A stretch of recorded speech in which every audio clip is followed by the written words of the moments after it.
Oke, baik Bu Esmi lanjutkan ya untuk materinya. Tadi itu ada fase-fase bulan atau perubahan bentuk permukaan bulan yang berbeda-beda ya. Jadi dari bulan baru, bulan sabit, bulan paruh, bulan cembung, bulan purnama hingga mengulang lagi ya. Jadi berputar kan bulan itu ya, mengelilingi bumi tadi itu revolusi. Dan selanjutnya, selain terjadi fase-fase bulan atau perubahan bentuk-bentuknya tadi, terjadi pasang surut air laut anak-anak. Jadi air laut tuh kadang-kadang tuh naik, kadang-kadang tuh turun. Ya. Nah, ketika sedang sedang bulan purnama ya, itu kan bulannya gede banget ya. Bulan itu kan juga punya gravitasi, gaya tarik ya.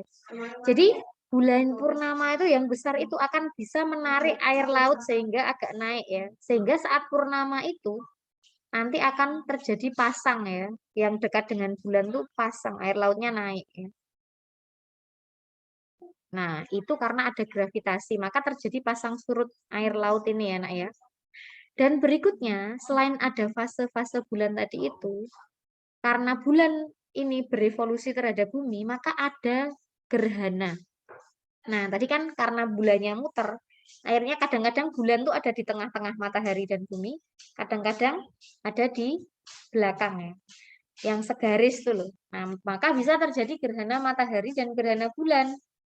Nah, ini yang tadi ya, Nak ya. Karena waktu rotasi dan revolusinya itu sama, maka permukaan bulan yang bisa dilihat dari bumi itu selalu sama. Jadi kita nggak bisa lihat bagian bulan yang lainnya gitu ya.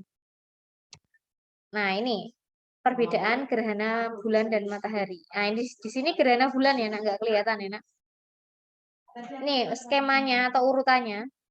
Kalau gerhana bulan yang di tengah itu bumi. Kalau gerhana matahari yang di tengah itu bulan.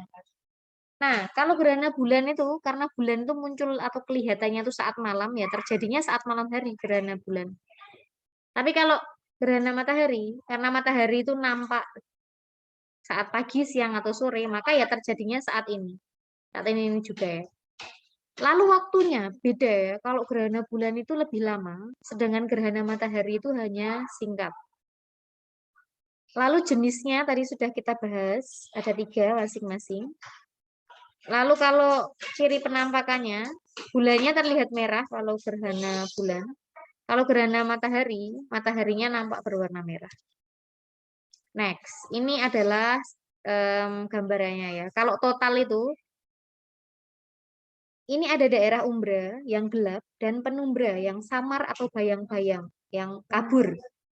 Nah, kalau bulannya semua ini ada di umbra bumi seperti ini, maka terjadi gerhana bulan total.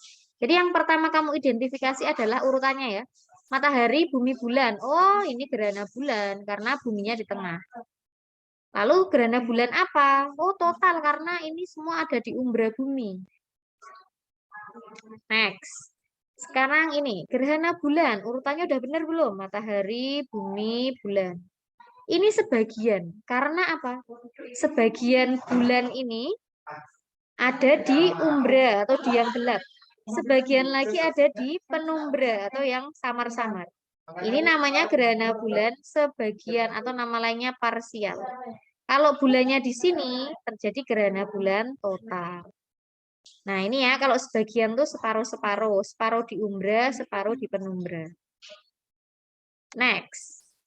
Gerhana bulan penumbra, ya. Ini jika bulannya ada di penumbra bumi, ya.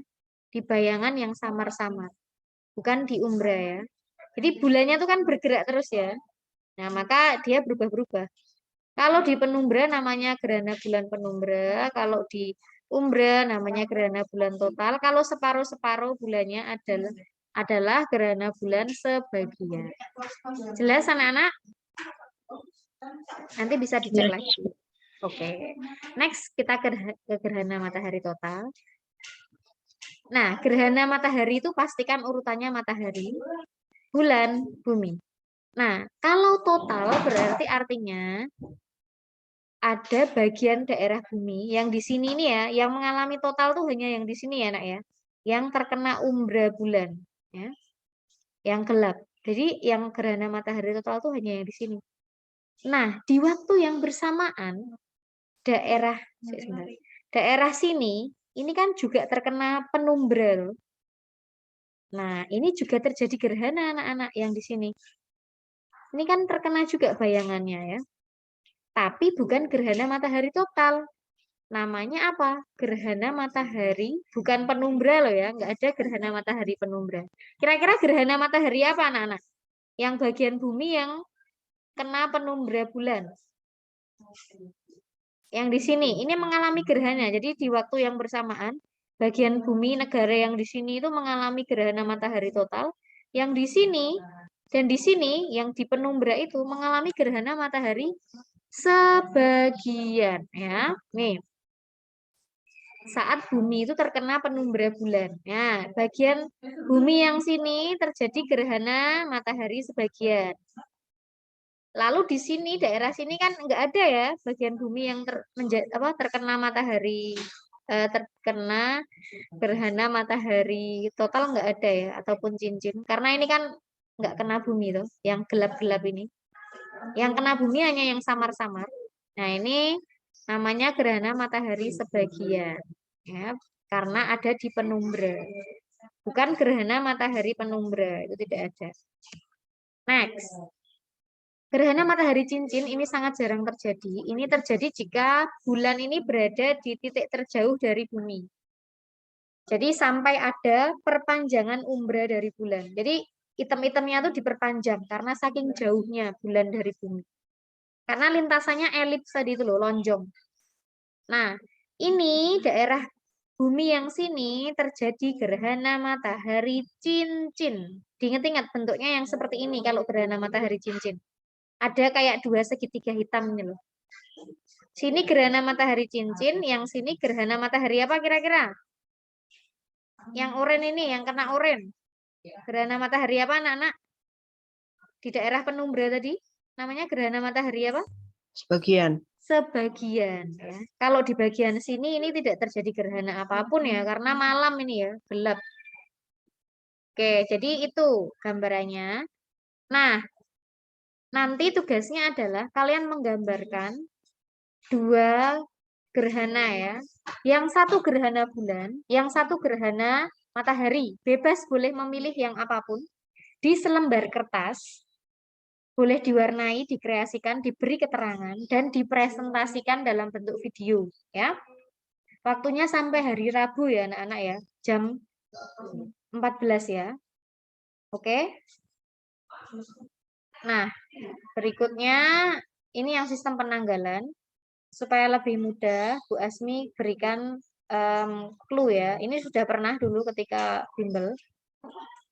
Nah, kalau Samsiah atau Masehi itu ya kalender yang kita gunakan sekarang ini. Misalnya sekarang tanggal 10. Nah, maka kita menggunakan penanggalan Masehi. Itu berdasarkan revolusi bumi. Jadi singkatannya ini, kalian boleh catat ya. Syam masih di bumi. Jadi kalender Syamsiah atau Masehi itu berdasarkan revolusi bumi. Semuanya berdasarkan revolusi, ya. Terus ada lagi penanggalan yang satunya yaitu penanggalan Komariah atau Hijriyah. Singkatannya adalah Komar, Hijrah ke bulan. Jadi Komariah atau Hijriyah itu yang biasanya ada bulan-bulan Rajab, terus Syawal, Muharram, terus Ramadan. Nah, itu berdasarkan pergerakan bulan ya, anak-anak. Atau revolusi bulan. Singkatannya Komar, Hijrah ke bulan. Itu ya, Nak. Aduh, kok susah. Oke, itu. Silahkan dicatat. Siapa yang mau bertanya sebelum kita akhiri? Tugasnya sudah jelas belum?